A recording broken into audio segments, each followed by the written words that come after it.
नमस्कार. आजच्या व्हिडिओमध्ये मी तुम्हाला कोणत्या 5 राशींसाठी नवीन वर्षाची सुरुवात आनंदाची होणार आहे हे सांगणार आहे. वृषभ, सिंह, तूळ, धनु आणि मीन या 5 राशींसाठी नवीन वर्षाची सुरुवात आनंदाची होणार आहे. कारण अनेक चांगले योग वर्षाच्या सुरुवातीला जुळून आले आहेत आणि या योगांचा फायदा या 5 राशींना होणार आहे. पण नक्की कशा प्रकारचा फायदा होणार आहे? चला जाणून घेऊया. डिसेंबर महिन्याच्या शेवटच्या काही दिवसांमध्ये 4 ग्रहांचं गोचर होणार आहे. शुक्र वृश्चिक राशीत प्रवेश करणार आहे. बुध वक्री चरणाने धनु राशीतून वृश्चिक राशीत प्रवेश करणार आहे. तर मंगळ धनु राशीत विराजमान होणार आहे आणि गुरु ग्रह मेष राशीत मार्गी होणार आहे. आता तुम्हाला ज्योतिषशास्त्राच्या खोलात जायचं नसेल तर हा भाग सोडून द्या.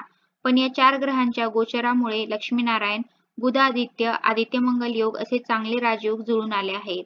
तसंच बुधादित्य योगावर गुरुची नवम पंचम दृष्टी राहणार आहे. थोडक्यात काय तर एकूण ग्रहस्थिती बघता शुभ योगांचा अद्भुत संयोग 5 राशींच्या व्यक्तींना फायदा देणार आहे. ज्यामुळे 2023 ची सांगता आणि नवीन वर्षाची सुरुवात अगदी दमदार होणार आहे. त्यामध्ये सगळ्यात आधी बोलूया वृषभ राशीबद्दल. वृषभ राशी मोठी रसिक रास आहे. या राशीच्या लोकांमध्ये भरपूर उत्साह असतो. त्यांना त्यांच्या आयुष्यात सगळ्याच गोष्टी करून बघायच्या असतात. पण कधी-कधी काही गोष्टी यांच्या मनाप्रमाणे घडत नाही आणि मनाप्रमाणे नाही घडलं की ही लोक लगेच निराश होतात.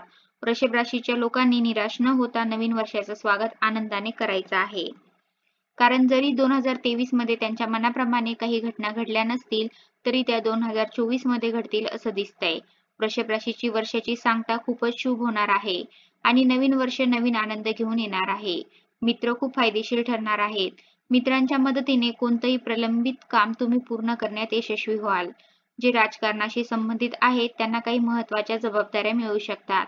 खूप दिवसांपासून स्वतःचा व्यवसाय सुरू करण्याचा विचार तुम्ही करत होतात तर तुमची इच्छा सुद्धा आता नवीन वर्षामध्ये पूर्ण होईल. नवीन कामाच्या सुरुवातीमुळे मनात नवा उत्साह राहील. आर्थिक दृष्टिकोनातून काळ खूप शुभ आहे. कौटुंबिक वातावरण अनुकूल राहील. कुटुंबातील सदस्यांसोबत चांगला वेळ घालवाल. सिंह रास. सिंह राशीबद्दल बोलायचं झालं तर सिंह रास ही बोलायला अतिशय स्पष्ट असते. कधी कधी यांच्या अतिस्पष्ट बोलण्याने समोरचा दुखावला जातो. पण सिंह राशीच्या व्यक्तीने आपल्या स्पष्ट बोलण्याला जरा कौशल्याने वापरलं ना तर यांच्या जीवनात खूप फायदा होऊ शकतो. समोरच्याला न दुखवताही तुम्ही त्याला सत्य गोष्ट सांगू शकता. त्यासाठी अगदी एकदम पटकन स्पष्टपणे बोलण्याची गरज नसते. थोडंसं पोलाइटली नम्रपणे सुद्धा तुम्ही तुमचा मुद्दा मांडू शकता.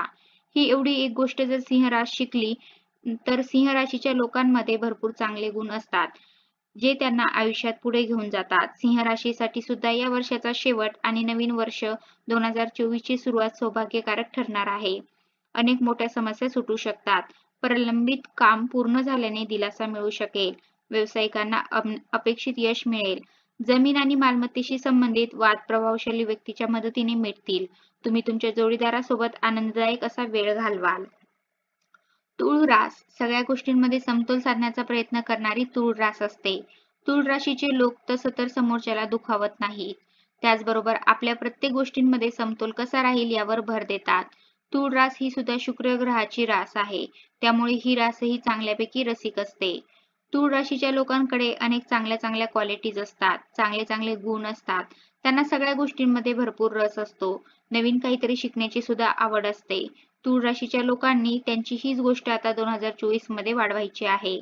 नवीन गोष्टी शिकायच्या आहेत. येणारा काळ नातेवाईकांसोबत आनंदात जाईल. जवळच्या मित्र आणि कुटुंबासह धार्मिक स्थळालाही सुद्धा तुम्ही भेट देऊ शकता.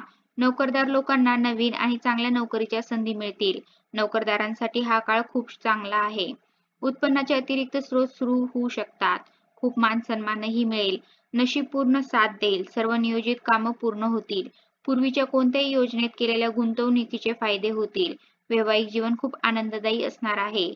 धनुरास. धनुराशीच्या लोकांबद्दल बोलायचं झालं तर वाणी आणि बुद्धीने एखादं मोठं काम तुम्ही पूर्ण करण्यात यशस्वी व्हाल. नोकरदारांना काही मोठं यश किंवा सन्मानही मिळू शकतो. वरिष्ठांकडून प्रशंसा मिळेल. उत्पन्नाचे विविध स्रोत मिळू शकेल. गुंतवणूकदारांना अचानक मोठा फायदा होऊ शकतो.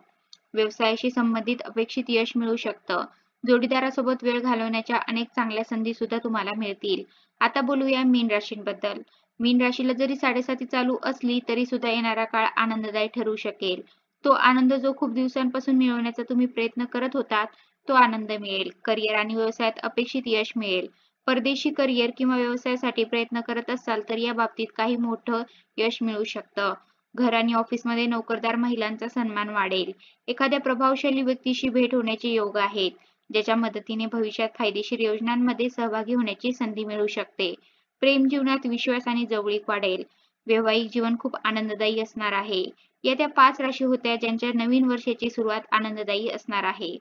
पण तुम्हाला असं वाटत असेल की तुमचं संपूर्ण नवीन वर्ष आनंददायी जावं, तर एक अत्यंत साधा उपाय आहे.